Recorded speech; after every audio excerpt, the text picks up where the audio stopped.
Yo, what's up? This is House of Panda. Welcome to In My House, real talk with real artists, where we dive deep into the music, the struggles, and the triumphs of today's most inspiring artists. No fluff, no filters, just raw conversations that get to the heart of the creative journey. And today we got Brett Allen all the way from Bali. He's part of Yellow Claw's Barong family, and we're here to talk about everything from music to mindset, being resilient, and what it takes to be an artist in 2025. Give it up for Brett Allen.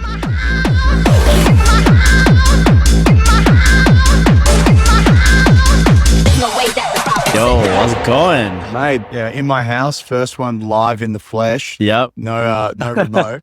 We survived Songkran once again, Panda. I know, that was crazy. What a long week. Well, so much water, so much sewage water. I think this time feels like way busier than the last couple Songkran. I don't know why. Do you feel like that? It's chaos, eh? Do you feel like it's like a lot more networking, a lot more like meeting up with people? I was saying to some people this week, it felt like ADE, like with the amount of like people. Yeah, it did. This feels like an ADE because there's like so many little parties going on, so many promoters. Yeah, it really was. Like I felt like I had the same amount of like meetings with people as I did at ADE. Yeah. The people at the after parties, like, it didn't feel like that. And just didn't have to travel to Amsterdam. Yeah. The last couple of years just felt like you had to play and then, you know, you went to one party or two and then you went back home. Yeah. Yeah. There was a lot more parties this year than last Songkran. Hey, It did feel like it, yeah. A lot more after parties too. So how's things been, man? What's happening in Pandaland? Keep it busy. You know, got this podcast going. Yeah, this is great. And thanks for having me on, bro. Yeah, for sure, man. Really excited when you hit me up. Thanks for being here. What's new in the Brett Allen world? Just bangers. Just bangers. Yeah, I've just signed a publishing deal recently with these guys in Amsterdam. Oh, nice. Shout out to John and Suzanne. Let's go. And so now I'm getting like a lot of sick vocals. I'm just trying to really like double down on like catchy vocals. Yeah. That's the way to go sometimes. Like for like new producers listening, if you have the money and you're able to get a publisher going, a publishing deal, you can get top lines through your publisher, right? Yeah, and there's a lot of back end work though that goes involved. We're so used to just doing bangers, right? Where we explain it for someone that's brand new. Yeah. Well, when you have a vocal, so I get some vocals sent to me. There's always writers involved with each vocal. Yeah. So you might have 4 people involved in this vocal, and then they have a manager or they have an individual manager each. Yeah. So when you do a demo or a draft or whatever, 4 people have to see it. 4 people have to give you a feedback. 4 different managers. It can be up to 1, 4, 5. Just depends with vocals, right? And then when you get a demo that everyone's into, then you still have to like get it approved, then work out a deal, then get it signed. Yeah. There's so many steps to music, and to do it in a way where you releasing regularly is a lot of work, a lot of sacrifice, and a lot of like consistency and like. Yeah, for sure. Well, you've been consistent. I mean, you always send me tracks to mix. Yeah. So I know how many songs you have coming out. You're pumping them out. Yeah, this guy, you need to get Panda to stand mixing and mastering your tracks if you want them loud. Otherwise, they will not be loud. Send them my way. I'll get them loud and clean. Yeah. So he's always the guy that gives me the end sparkle in the tracks. Yeah, bro. Let's go. I think you've really found, like, I know, because I've noticed, because I've been mastering music for so long that I've noticed all of them. Yeah. Actually. I noticed now that you really have dialed in like the sound that is you. Oh, you reckon? Sometimes I get lost in it, to be honest. Because it sounds like 135 to 150, but like housey, ravey. Yeah, I just keep trying to think with music, like, what are people actually, what are they going to connect with? Yeah. You know, that's the hardest thing I find with music, because it's like, it's like this psychology behind it, you know, like seeing how someone connects on and you know, when I'm fortunate I get to play a lot. So if I make a demo, I'll go and see if it works straight away. You can test it right away. Yeah. And then if to a crowd that's not really educated with music, if they connect to it, then you're like, okay, there's elements here that people's psychology connects to it. Yeah. That was a good thing. One of the good things when I was still a resident before, I could test it out. Yes. You know what I mean? Like, I was like, okay, I have a rough mix. I can get a feel for what it feels like in the club, right? Because there's no better feedback than when you see people react to it straight away. Yeah, especially for sure. people, especially in like a commercial venue where people aren't really like open-minded with like new music. That's true. And it works. That's when you're like, okay. Yeah, if it works in a club setting, then you know it's a hot record, you know? Oh, that's dope. I'm having a lot of fun with it though, mate. Like I've kind of like just kind of created my own workflow with it, and I'm really just like so excited to. Yeah, it seems to be working efficiently. I mean, you're pumping them out, so. Yeah, but it's just like so much. You got to do so many songs now. Yeah. Because you do it and you got to be prolific, you know? Yeah, and I think the biggest advice I could give upcoming artists is like, just try not to be too emotional invested in your tracks. Exactly, yeah. Because the rejection can destroy careers if you don't know how to handle that. Yeah. Like if you just let it. If you think one record, the one record is like, this is it, you know? No, you can't. Everyone's going to love this. And then you send it to a label, they're like, you know, maybe this is not the one. And then you get like, you know, 3 or 4 rejections, and then it starts to kind of come out your ego. So you have to be kind of like emotionally detached from it, you know? Super hard too. Like, especially when you're like, I love this record. This record's the best record ever made. Yeah, to you, it's like, oh, like this is the one. And you maybe you've invested money in it, invested in a Volvo. You're like, everyone's going to love this. Yeah, it's always the tracks you spend 20 minutes on and the ones that do. That's true. The ones you spend. Yeah, it's a funny business. The one that I have the most streams is like the one I spent like a day making. Yeah. Like it's 10 million streams, and I made that as a bootleg in like literally a day, and it became original after. I think you just got to find stuff that actually you're proud of as an individual. I got a track called Whiskey. Yeah, I love that one. It's my favorite. It's still my favorite track. It's catchy as fuck. Flopped hard. No, I mean, that's the measuring tool. It flopped in streams, but I don't care. I love it. It's just like people go off to it live. People go off. People love it when you play it live. So it's just a fat track, and you know, like music's so like. What's the stat on Spotify now? It's like over 1,000 songs a day or more. Maybe 10,000 a day. I think it's like tens of thousands. Yeah, a day. So it's like this whole thing where you like spend your whole life. Yeah. Like, I got this track coming out on this label in 3 months, and you just pause your life waiting for that moment to happen. I think these music's like a digital asset. You just got to keep rolling with them. Yeah, you got to be prolific. I mean, like consistency to get streams and get into like that million stream world is nice, but it's hard to get there now unless you're in that pop world or you have a very big hit record in that specific genre, right? Sure. And even then, like you notice some of the biggest dance tracks don't have many streams. Yeah, exactly. And it depends what you're trying to achieve. A lot of the pop ones, like maybe, but yeah, like even like some of the dance favorites, they're still like in the low million range, you know? To get to like the multi-millions, like you're making a pop record pretty much. Yeah, you can do the whole Spotify algorithm hustle thing where you know these songs that you see with like tens of millions of streams, but you've never heard them before. Yeah. It's just like, I don't know. It depends what you want to do as an artist, but I think you just got to focus on what you're trying to do. Yeah, exactly. That is the game. I think you just kind of find your niche, and then you know you focus on that niche. Like I think everyone has their own niche when you combine the music and the brand together. Yes. Like so your music I think is already niche, but together with your brand it's very niche. Like there's no one else doing Brett Allen, you know? Yeah, I mean, I appreciate you saying that because I sometimes don't think that. I'm just doing it because sometimes I think I'm a bit all over the place with what I'm doing, but it's more because I play high energy music, but then I want to release slower stuff too. Like, I know. I don't think that I should not release slower stuff. I think I want to release it because that's what I want to do. Yeah. But then it's like people still book me for harder stuff. Yeah, so exactly. I'm literally like, but I know in my soul the slower stuff is where I want to take the music because it's where more people will connect with it. Yeah, exactly. It's not really about trying to use it as economics. I just think like majority of people in the world don't like listening to hard music, you know? Yeah, but because we were DJs first, we know how to adjust, you know, on the fly, right? Oh, for sure. So, I mean, if you go to like America or you play a show in Asia, depending where it is, you know what you're getting yourself into, right? Yeah. Like, you know, you come here in Bangkok, people want like 150. For sure. And then if you go to America, like maybe they do want to listen to your originals that are, you know, 128, 135, right? So. Yeah, I mean, I did a show in KL a month or so ago and it was all 128.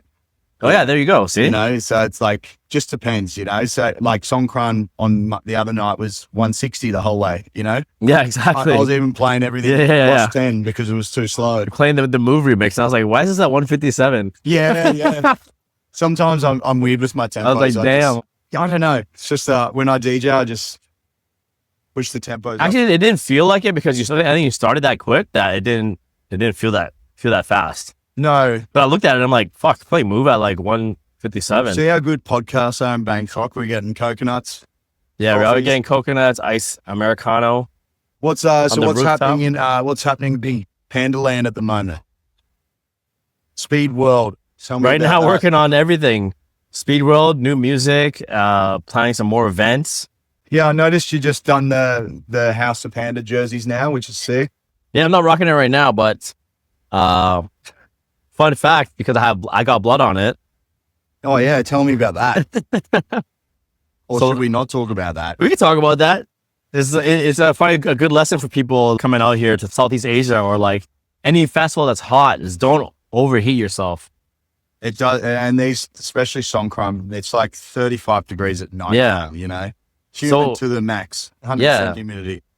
So basically, what happened was we were at Siam Songkran, which is like a festival here in Bangkok, and we were out there since like 5 p.m. Yeah, you were in there. Yeah, all the way till like midnight. And then after Yellow Claw and Flossus, we went back to Ray Ray's hotel to cool down and change, go to the after party. We got to the hotel. I felt dizzy all of a sudden. And I'm like, oh shit, am I having a heat stroke? And then we get to the elevator. As soon as I get out of the elevator, I'm like, I'm going to faint. And then as soon as I said that, next thing you know, I woke up on the floor and, you know, Ray Ray and her team were trying to pick me up. And I'm like, holy shit, I actually fainted. And then it turns out I hit my head and I was bleeding all over my new Panda jersey. So not stained either. Buy them now.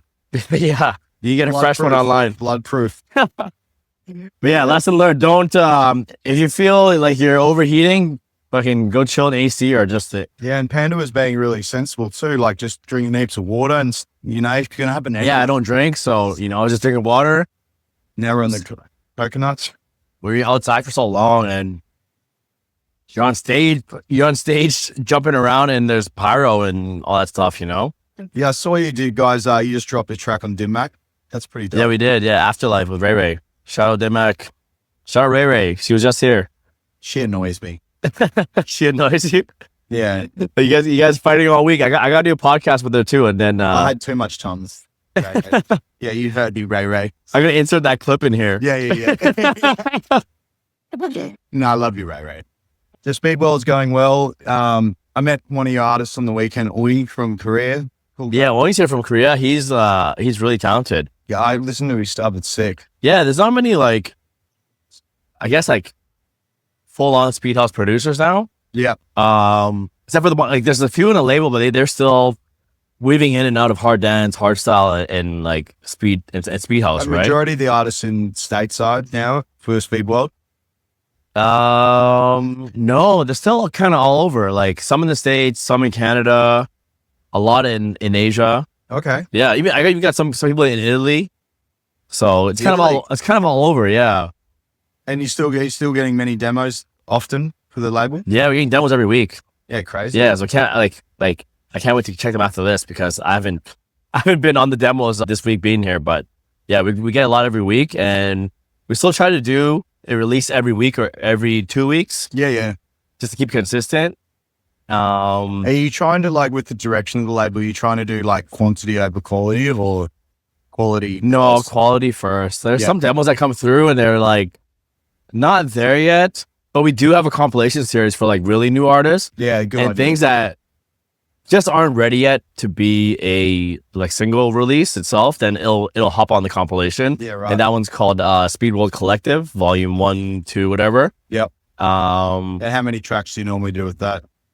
Like 5 or 6. Okay. Yeah, so this is a compilation EP. Yeah. That's cool. But later this year, I'm planning to like work on an album on my own and my first album and do like at least 10 tracks. I think it's time. Yeah. For you, bro. And then you can do an album tour. Yeah, exactly. So that's what I have in mind. It'd be cool if you did the album, but then you had like warehouse remixes of all the originals. I have that in mind too. I actually Great minds think alike. I actually have a plan to like use Warehouse to remix a lot of my older stuff that I like that maybe isn't as fresh now, but I want to make it like 140 techno, right? Yeah, but I mean, there's still, you know, what I've been doing lately, as I mentioned before, a lot of my stuff's slower in my releases, but I use all the vocals and make harder versions for my live shows. Yeah. So I can just still play all my vocals in a set. Yeah, exactly. I noticed you do that a lot, which is cool because people recognize, like, you know, like if they're partying and they're already in the mood, like to you playing fast music, and they like your song, they can still hear it. Like, oh shit, you know? Yeah. I mean, I actually kind of a lot of people do that. Afrojack, Cascade. I really picked that up from the Chainsmokers back in the day, actually, because they would have all those guys. Yeah, they'd play like 30 seconds of the original, build up into this mix, build up into that mix. And when you're doing a show, you got to kind of play what the show requires to keep atmosphere. You can't just go, here's my song on Spotify, press play, start to finish, because it just doesn't work in a show. Even Cascade, like back in the day, he'd play some of his stuff that was like really slow, but he'll mix that in with like, you know, whatever was popping at 2015. And he always uses his acapellas in his sets for all his, like, you know, some of his classic stuff, eh? Yeah, exactly. Cool, man. So what I mean, been training hard? You've always been pretty disciplined. Yeah, after this, we're going to boxing. Yeah. It's definitely the way forward. I obviously have totally blown up my regime since I've been in Bangkok for Songkran. Yeah. But you haven't hit the gym hotel?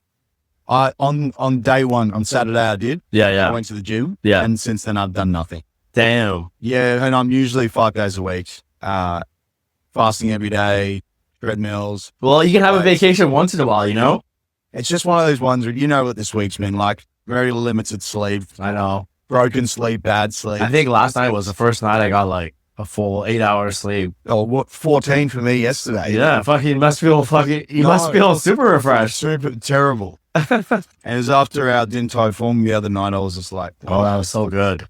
But 14 hours is too much. Then you wake up all fuzzy and...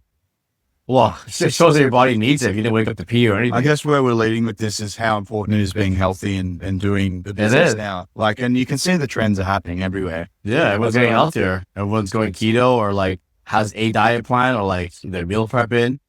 It's just so much work to do now in music just to like... Well...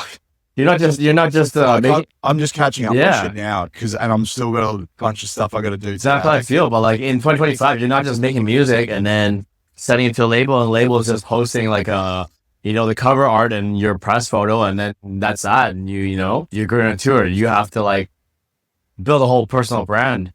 It's insane, and then you're just there doing shoots, media. I mean, we're shooting content. Yeah, you're gonna be on top of it. You know, you're kind of like you gotta be like the jack of all trades. And your own team, really, like the manager, even a management is not really going to do all these things for you. No. Like they're there to handle contracts and maybe like talk to the agents for shows, but for photo shoots, your own content. Yeah. I think that's a huge misconception with artists. They really think management and representation makes their career. Completely wrong. Yeah, like anyone that's watching this, if you think an agent or a manager is going to make you success in music, you're all wrong. Yeah. Because you are the artist. You have to make yourself marketable. Yeah. You have to create demand. So you have to do something interesting. A manager is just going to help facilitate opportunities for you. Yeah. Even then, like, managers are meant to be guys that know music business. They can do contractual law. They can do, They help with that side of it, but I just really see so many artists that fall to this trap. I think they're like, I need to be on this agency or that agency. Because there's artists I know that are like technically just starting out, and they're not really, touring outside their hometown yet, and they have managers. And they're like, why do you have a manager if they're not taking to the next level? Like, if there's handling admin stuff, like you can probably just do it yourself. Some people can't though, hey? Like, really can't. Like, I mean, if you start off like that, then for sure you can, because you're giving up that ability to learn that skill, right? Yeah, and there's plenty of projects that are built with the management builds the project as well, right? There's no rule books, man. There's like, it's whatever way you find your way through is.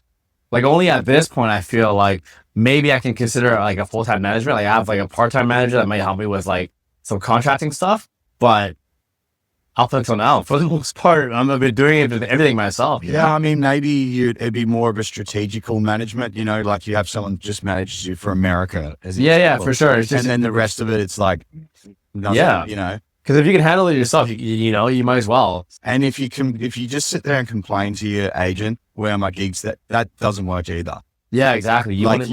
Gigs come to you. I mean, sure, you should follow up and do a few things like that, but in the end, you're in a space where there's oversaturation. So what are you doing that's different from other people? Exactly. For me, I've just got an ordinary name, so I just try and put my personality into my content. That's just kind of what I want to do. Yeah, exactly. And I don't really think about anything except that. I just go, oh, that'll be funny.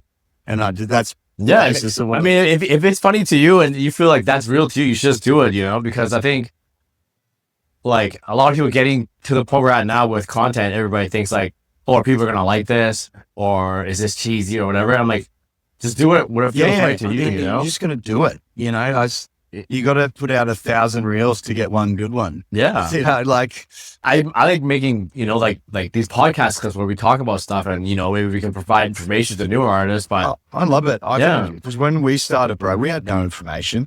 Zero. We just had to like, you've been in the game a long year. Like, how many years? 22 years. Like, I mean, 20, I'd say as a touring artist, 10 years. Well, 10 years was from about 20 till 30, I toured. Yeah. And then, I mean, I only just started Brett Allen 2 years ago, sometime 2 years ago. Let it roll. You let it roll with you. Let's go. That was my very first song with Brett Allen with Panda. Let it roll, Brown family. Yeah. Shout out to Ricky and Neil. Shout out Ricky. You should do like a little coconut intermission. Exactly. Yeah, I mean, before that, I was a resident DJ for 10 years. So it's like, on the Gold Coast. Yeah, so I really had to learn like music knowledge and eras. Yeah. My dad we had multiple level nightclub, and upstairs was electro back then. Yeah. And he would not let me go up there unless I had to learn 70s, 80s, 90s, noughties, and maybe learn eras of music. So you had to mix like pop music before you could mix even dance music. Rock, pop. That shit's not easy too. It was all like cue point mixing. Yeah. So you had to like press play at the right time. You don't have a 16-bar intro to mix it to. And it's just so I never understood why he was making me do that then. But now when I'm making music, it's all making sense to me, because like I think of like when I'm doing a song, I could do 8 bars like this from then. I remember this song that went like this for that section. I can add that, put a different vocal. Yeah, exactly. Like, so it's like this. It's like putting a puzzle together. And now you probably even have the ideas to use that for like, bro, you and me have such deep music knowledge, eh? Like, yeah, I'm grateful for it. Like, I think at the time you don't know, right? It's just now you're like, yeah. Even at being at this age, you could be like, because I started producing when I was like 28. So like when you first get into it, you're automatically going to start comparing yourself to like a Martin Garrix or an Avicii and be like, fuck, these guys started when they're 14, but it doesn't really matter because everyone's on their different journey. You know, there's guys that are like 50 that are killing it still. And I completely agree. I think now the industry is the best it's ever been. Yeah. I think there was like a phase when we were doing that. I mean, you're just coming up just before COVID, hey? Like it's House of Panda. Yeah. Like 2 or 3 years before. But there was I was right in it, like when Garrix was like blowing up. Well, that's when that's the era when you know, all in 18 and a superstar. People were putting their age in the demos. Like, hey, I'm a 15-year-old kid from whatever, you know. And the A&R guy is like, damn, like everyone, all these kids are sending all these demos. I don't think it really matters like how old you are. Like we care if the music's hot, right? So, and I think it's gone back to that now, the business. Hey, like I think people just want something they know what they're going to get, you know? You go see Solomon, you know it's going to be this. I mean, exactly. Solomon's an older fella, Yeah. And then he's DJing with Dom Dollar, who's like our age. Yeah. He's a Doesn't legend. matter. They're just both awesome DJs. Yeah. And their vibe's sick, so people get around it. Yeah. And I like it now because I went through that phase, and I thought, I was like, when I was starting Brett Allen, I was like, and I really just started again because I love the music so much. Yeah. And I was like, am I too old? And I was like, no, it's not even. I think it's just like in anything in life. If you can do anything as long as you want to do it. Yeah. Maybe not be a male stripper forever, but you could give it a go. Give it a crack if you don't need any carbs, But you can do anything in life if you want to do it as long as possible. Yeah, exactly. But wow. I try to always look back on life as like my own journey, like why did I start getting into raving when I was 15? Why did I start so early? Why did I hang out with these crowds of people that may not be like, the best crowds of people that you want your kid to hang out with? Yeah. When they're in high school, and then going through all these different phases of life to get me here, And I'm like, it has to be for a reason, so I might as well use like those experiences to my advantage, or like, to help me grow my career. So if I'm been through all this, like 10 years of only DJing, going through all these phases of music, I should use that music knowledge to make better music. Cause like not every young kid's gonna have that knowledge. You have to look for it. But if you've lived it and experienced that, you lived when like Put Your Hands Up when Detroit came out for the first time. Like that was an experience. You kind of understand when that like track drop. Crazy. Bro. I was like, what is this? I was like, what the fuck is this? Yeah. And I heard like, but we've lived the full cycle now. Happy. Yeah, we're almost coming back to that. I used to always think when people said that to me, my dad used to say it to me all the time, and I was like, but now I've witnessed the cycle of music. And I'm like, and when you hear some of the songs getting sampled now, you're like, this is fucking from then. This song, that song, this song, that song. Yeah, we're pretty much coming back to that, like in house music, where I feel like, oh, this sounds like electro, like Vlog House. I find now I'm trying to I love sampling. Yeah, that's what I'm saying. You should sample shit. But I'm trying to find samples that people know it if they hear it, but no one knows what it is. You know what I mean? And it's so hard to find because it's so easy to sample. Because you have that experience playing 70s, 80s, 90s music. Yeah. Like just go back and be like, oh fuck, this would be sick. Like this chant from this song could be used in a breakdown for this kind of jump. Exactly, yeah. Anything. That's one of the things I really want to do this year is go back to my old desktop, which is at my parents' house in Canada. So I need to boot that up and then just go back. Windows? Yeah, so I go back to like that hard drive and find like whatever I can and just take samples out of there, cut things. Because now we have AI where you put a song to fucking whatever, a stem splitter, and you get all the stems. So it's like, even if you have like a fucking cool pre-drop from like 2013, some random song, like you can put it through a stem splitter, take that out, process it. You know what I mean? Process it, take whatever you want. It all comes down to this, guys. You got to just think and be creative. Yeah, and be truly creative.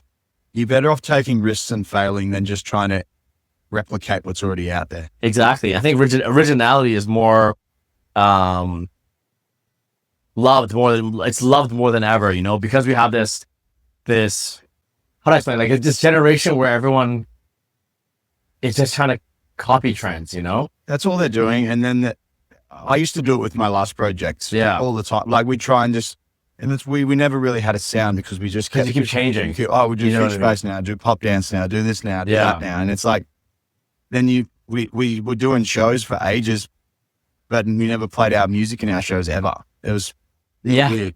No, never. It's only when we did, I think you remixed some of our songs. What was that song? In the club? In the club. In the club. So we play that version of that song. Yeah. But never the originals. It was kind of weird.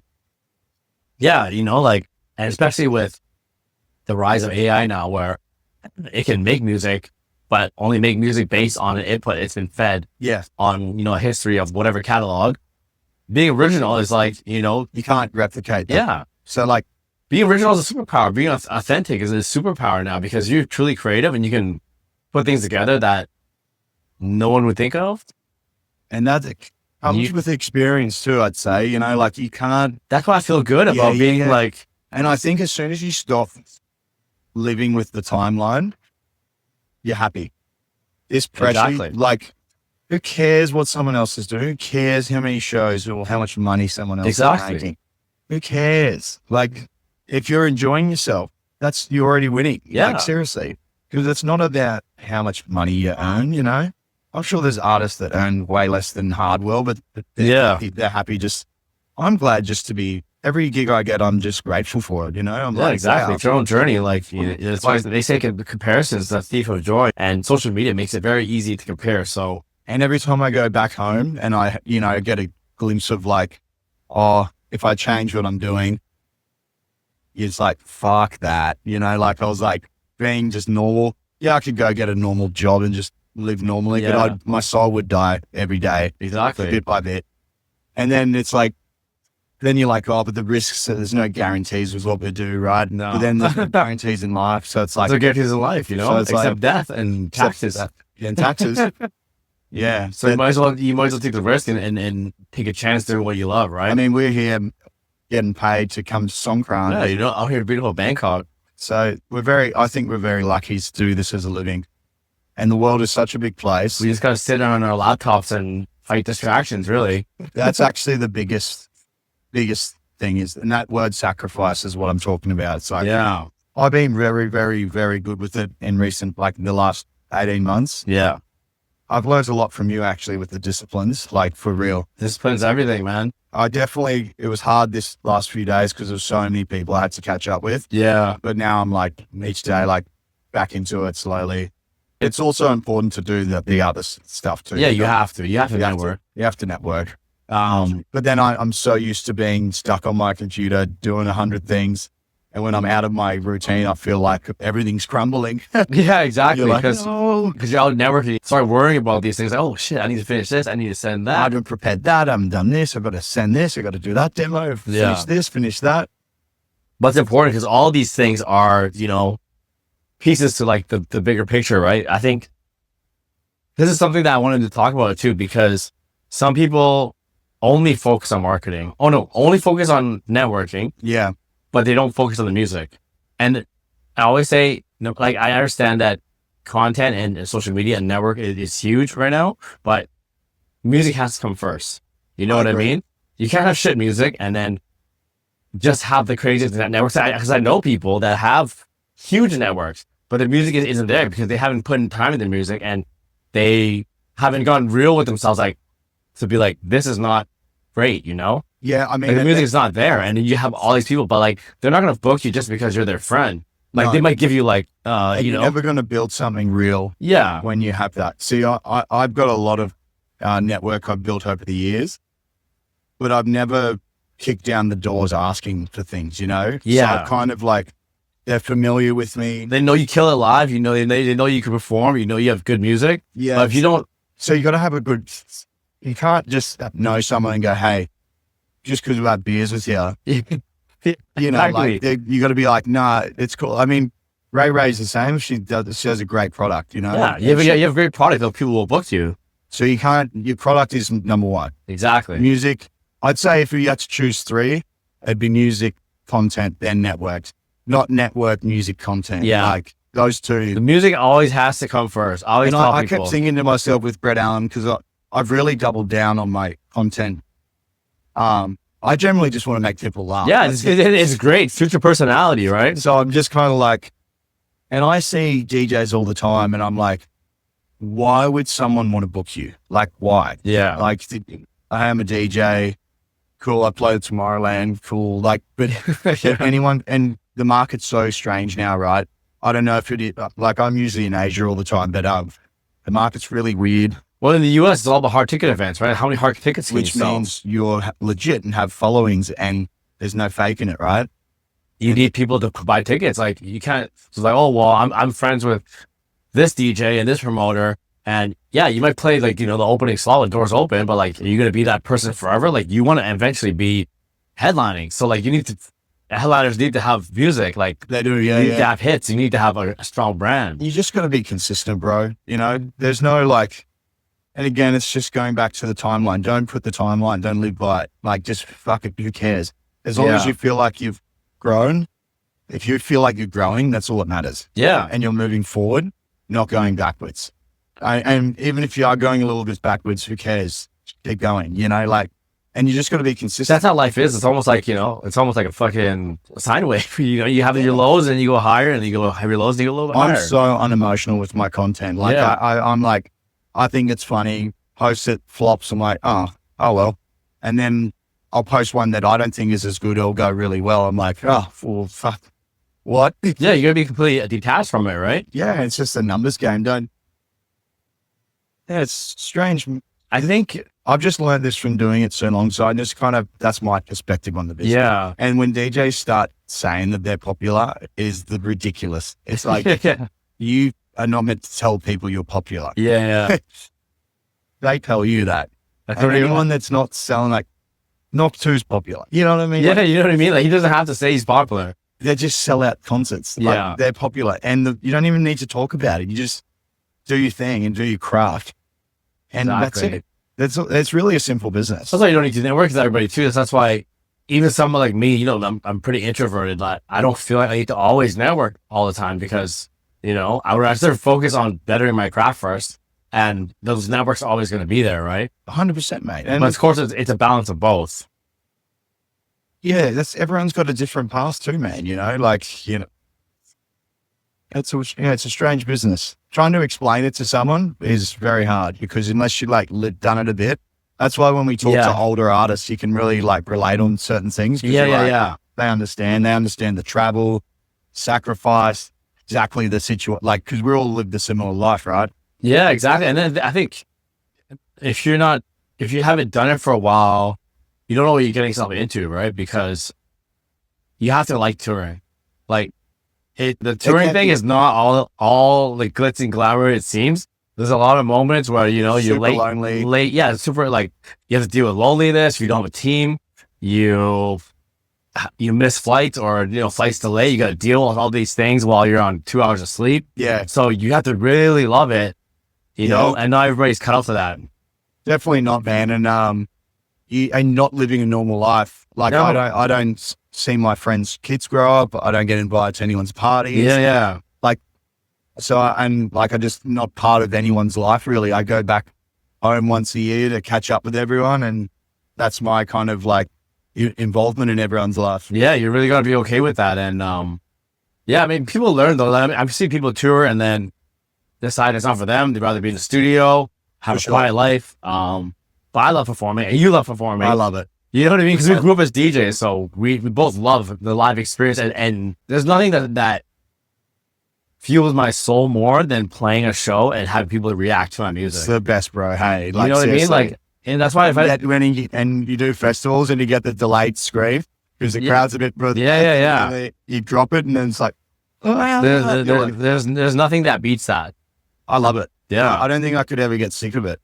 And I think, I don't know how, I can understand why David Guetta and all these guys are still doing the business, you know? Because they just love it. It's not about money anymore. Like, they just generally love it. They can retire anytime, you know? Yeah, when I started Brett Allen, I was like Googling all the DJs' ages because I was like, because everyone back home was like, so old's DJ, and I'm like 30. I'm like, too old. It's getting to your head. You're like, oh, you know, my friends are saying this, and you're like, fuck, how old is Guetta? I was good. It was Carl Cox was 62. Dude's DJing and Burning Man in the desert, getting fed grapes by some guy playing techno, and I'm like, money aside, he's still physically touring. Yep. At 62, and Fatboy Slim's just barefoot, rocking out, and I'm like, he's double my age. I know what you mean, bro. It's not always about money. The people back home will be like, oh, yeah, but they got money. I'm like, so what? They're still traveling, touring, physically traveling countries like we do. Yeah. Probably heavier than what we do because their schedule's more intense. Probably less energy when you're less energy, more tired. Like, sure, Carl Cox gets tired after a set. Some of them have kids too, and you have to actually, you know, be on top of like that kind of family stuff. So, and then I just literally made the choice, and I was like, I'm doing it. I don't care. There was no. You just gotta go for it. I've seen so many people like in their 30s in the last couple of years just, you know, take off. So yeah, and I couldn't, after my last project, I couldn't start a new character. I didn't have it. Well, I was like, I just don't have it in me to try and tell everyone I'm this person. Yeah. And then I was like, I'll just keep, even if I had a new name, they'd say, oh, you mean Brett? You know, so I was like, especially in the agency. Yeah, you might as well call yourself Brett Allen. Yeah. Like, you know, it works. And you don't have to think of a brand. The brand is you. Yeah, the brand is me. Yeah, because then the brand's like, what, are you going to be the brand all the time or you just sometimes? Yeah, exactly. House of Panda's sick though. It's like, it's super easy to remember. Hey, people call me Panda. And why is your name Panda? And I'm like, because House of I was Panda. fat and I loved food when I was a kid. Shout out to Orange Chicken. Shout out to Orange Chicken. Shout out to Fat Panda. Yeah. Panda Oh, Express. Panda Express. Yeah. I miss Fat Panda. I Yeah, think his man. tunes were fatter. Probably. The 2017 So records. you were in Vancouver, now you're back in Winnipeg. Yeah. Yeah, how's it going there? Back and forth between Vancouver and Winnipeg. It's good. I mean, as we were talking about the other day, it doesn't even matter where you live anymore. Like, I don't think it does. seriously, because when you're not touring, you're just on your computer at home or wherever you choose to. And it's all about base your yourself. online presence, really, right? So you can Yeah. make content from anywhere. It's just where you have to just kind of decide where is good for your creation, like where you create, and then where you can feel good about the resources you have. I mean, you've certainly tried the last few years. Like, you've moved around trying different living experiences and stuff. And Yeah, I lived in Bali and I lived here, and then Vancouver, and now I'm back and forth between Vancouver and Winnipeg. So, Yeah. and then everything is like a flight or two away. Yeah, I mean, like, Gold Coast is always going to be home to me in Australia. It's just this Gold Coast in Australia is so far away Yeah, from like anything. So like, I'm based in Bali. Even just to come to Bangkok's only a 4-hour flight, but to come from Australia is like 12 hours, like, see, if you're going on a tour, you got to leave a day before just to travel. So it takes its toll after. I did it for years. what's your travel tip for like newer artists going on tour? To try and build themselves as a touring artist? Yeah, or just like travel tips, like if making it a good experience. Well, I think, okay, to actually have a proper crack at touring, if you want to really, really tour, living near a good airport is key. Like, when I say a good airport, like Bangkok is One of the best, a key airport for the world. Yeah, LAX is a key airport that connects everywhere. So if you live in, I don't know, Chicago, and you want to come to like, it's a big journey. yeah, because you got to do like 3 flights. Like, if you lived in Chicago and you did America, it makes sense because you can go to. That's kind of like Winnipeg for me. So if I'm flying from Winnipeg, then I have to, but it's not that bad because I can go but straight to you do a lot in Vancouver. America, so you can go downside, like in the middle, right? If I have to come here, I have to go to Vancouver. Vancouver flies direct Yeah. to Bangkok, so that's good. So a lot of artists are moving to Bangkok actually because a lot do Asia. It's the hub of Asia now. For sure, and this airport really goes everywhere in the world. Cheap. There's 2 airports here. Yeah, it's probably one of the busiest airports in the world. So being near a good airport, if you're really remote and you're trying to become a touring artist, it can become very hard. Yeah, So kind of like, if you're in America, either move to LA, Chicago, or New York. You know what I mean? Like, yeah, if you live in Asia, Bangkok, Bali, Hong Kong, yeah, stuff like KL, exactly. anywhere where a connecting airport is, because you want to be able to fly anywhere easily all the time. Bali can be good, but it has its moments. I think Bali's a little tough sometimes. Yeah, Sometimes it's tough with connecting flights and stuff like that. It's good for Bangkok, but that's key. Like the biggest mistake artists don't do is they don't go where the work is. They could be in the middle of America and be like, I want to be a techno artist in hard tech. Yeah, DJ. it's not impossible, but you could do it. So like many people, like Restricted in Australia, just was like, he's blowing up in hard techno. yeah, he's gone to live in Europe. yeah, He'll go live in Europe for half the year because he needs to go where the scene is. If he's based in Amsterdam, he can fly. This goes back to the airports. He can fly to all these shows in Europe because he's from Amsterdam. yeah. But That's how I kind of feel like in the future too. Is that I want to have 2 homes where I'm living here half the year and then half the year in Canada. Yeah, and it's possible to do. Super possible. Thinking about it.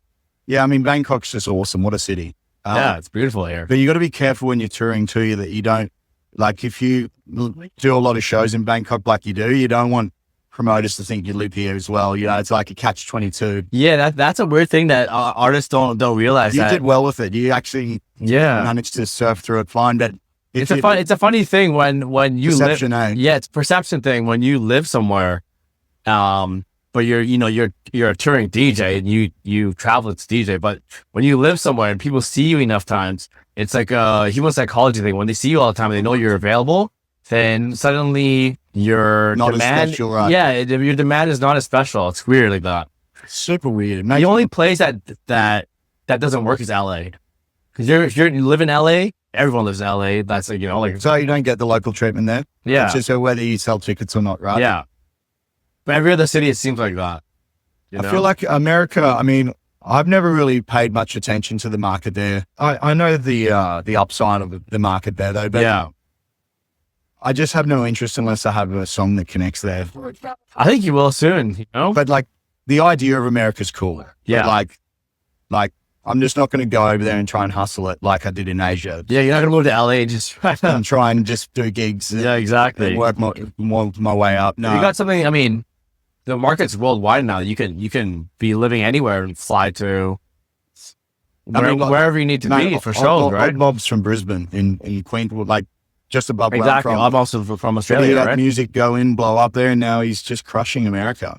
Yeah. So like it can happen. I think he's like collab with Canada just premiered at Tiesto. Coachella. Tiesto. Oh, Tiesto, yeah. Crazy. Seen that. That was crazy. See, that's what I mean. Going back to focusing on your craft, Yeah. because he has, and people are coming to him. So Yeah. he's created demand from what he's doing. Yeah. So there's no like, oh, I need to make a track like Odd Mob. No, Odd Mob's done Odd Mob because Yeah. he's Odd Mob. He's done Odd Mob for so long, He has done it for so long, and he used to be a duo, and then he went solo, and he's Yeah. I have full respect. Shout out Odd Mob. I remember his music from like Get them 20... titties out of the gigs, bro. I remember his music from like 2016. Yeah, he had You know? one song in the top 100 Triple J way back, and did the Australian like hipster house thing for a while, and then Yeah. But his music's so sick. No, he's a very talented producer, man. I've Yeah. been playing his music and following him for a long time. So It's he deserves his flowers, Yeah, and he's just super humble guy. So I mean, like, I think the guys that are humble are, the ones that have grinded it out, and have really like worked hard. You gotta stay humble and keep level headed. Once your ego gets too big, that's when you start getting into trouble. Yeah, I mean, like Jim and Neil's the Yellow Claw, the nicest dudes there is. Like super humble. Yeah, legends. Just like they treat everybody the same. I think when people have actually worked and like created, like, there's no shortcuts to it, man. You've got to actually do it. Instead Exactly. of talking about, you actually got to execute it. And I think if you do take a shortcut and you get that really fast momentum, what goes up fast comes down fast. what's your would you rather be an artist that blew up and then crashed and is out, or just one that's never really had a taste and had a slow build? I think I really like the slow build because it has taught me a lot about myself. Sure. I think it's good for character building too, because if I had it fast, I don't think I would appreciate it as much. Yeah. So I think because it's taking me a little bit longer and have that slow build where I've put in more hours in, that when I finally get it, I'm really going to appreciate it. I agree. You know what I mean? I'm going to feel like so like grateful in my heart, like, holy fuck, it's finally here, and I've taken all these steps and been through all these little things to get here.